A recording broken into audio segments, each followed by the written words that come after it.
अस्सलाम स्टूडेंट्स। तो CS501 का असाइनमेंट 1 भी आ गया है। अब इसमें करना क्या है, इसमें आपने ना केस डायग्राम बनानी है। अब सोल्यूशन फाइल डायरेक्ट आपसे शेयर कर रही हूँ, आपको असाइनमेंट फाइल तो सबके पास होगी, तो आप उसमें से देख लीजिएगा। सिनेरियो दिया हुआ है आपको कि एक ऑनलाइन मोबाइल एक्सेसरी शॉप है उसका, यानी बेसिकली एक फूड पांडा जैसी ऐप आपने बनानी होगी या कुछ करना होगा, उसका केस डायग्राम आपने बनाना है। ठीक है, कि उसके रिक्वायरमेंट्स दिए हुए हैं कि एक साइड उसका एडमिन का साइड है, एक उसका कस्टमर का साइड है, और आपने उसमें फिर जो पार्ट्स दिए हुए हैं कि admin log in log out कर सकता है, प्रोडक्ट मैनेज कर सकता है, कैटेगरी मैनेज कर सकता है और ऑर्डर वेरीफाई कर सकता है, वो बना दिया। दूसरी तरफ कस्टमर के जो जो दे दी जिम्मे के रजिस्टर करे, लॉग इन करे, लॉग आउट करे, सारी डिटेल्स आपको क्वेश्चन में दी गई।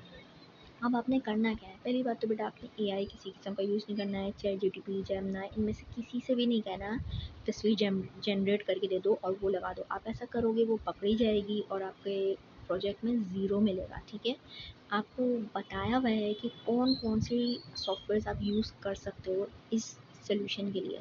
MS वर्ड वगैरह भी मना कर रहे हैं, लेकिन देखो कि आपके सोल्यूशन फाइल में नीचे क्या दिया हुआ है। अगर MS वर्ड अलाउ हो तो आप वो भी यूज़ कर सकते हो, लेकिन ऑब्वियसली उसमें बनाना ये डिफ़िकल्ट होगा। जो उसके बहुत सारे सॉफ्टवेयर हैं, उसमें से बेस्ट ऑनलाइन सॉफ्टवेयर है। आपको डिवाइस पे अपनी मोबाइल पे भी कर सकते हो उसको बैठे बैठे, आपको लैपटॉप वगैरह की ज़रूरत नहीं है।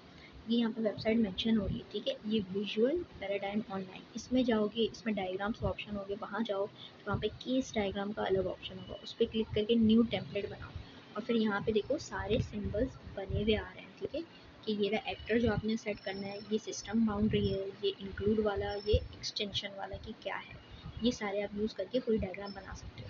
अगर आपको सीखना है कि केस डायग्राम कैसे बनती है तो ज़रूर मुझे बताइएगा, फिर मैं एक वीडियो उसके लिए सेपरेट निकाल दूँगी।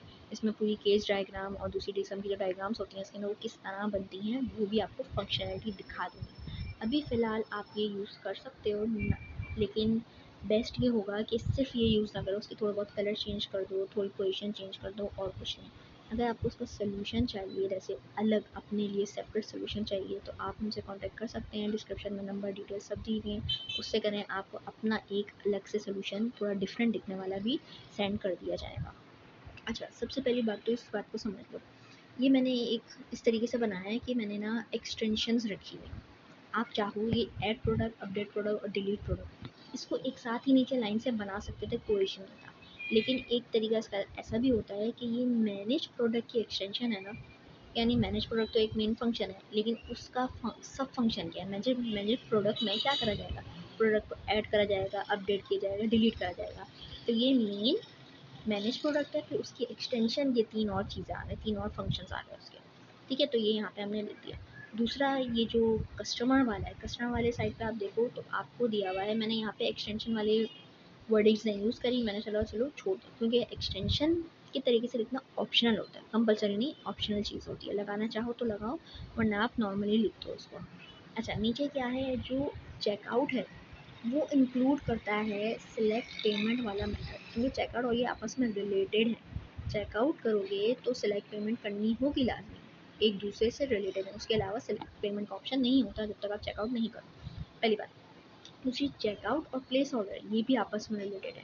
चेकआउट कर रहे हो तो फिर आप ऑर्डर प्लेस करोगे तभी ही तो चेकआउट करोगे ना।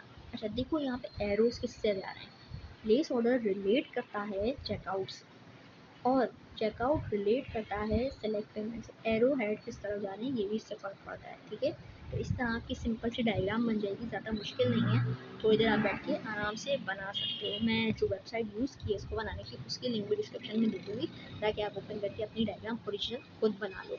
इसमें ऑप्शन होगा, आप इस डायग्राम के कलर भी चेंज कर सकते हो, सिंपल से कोई और कलर कर लो ताकि सेम टू सेम नहीं लगे।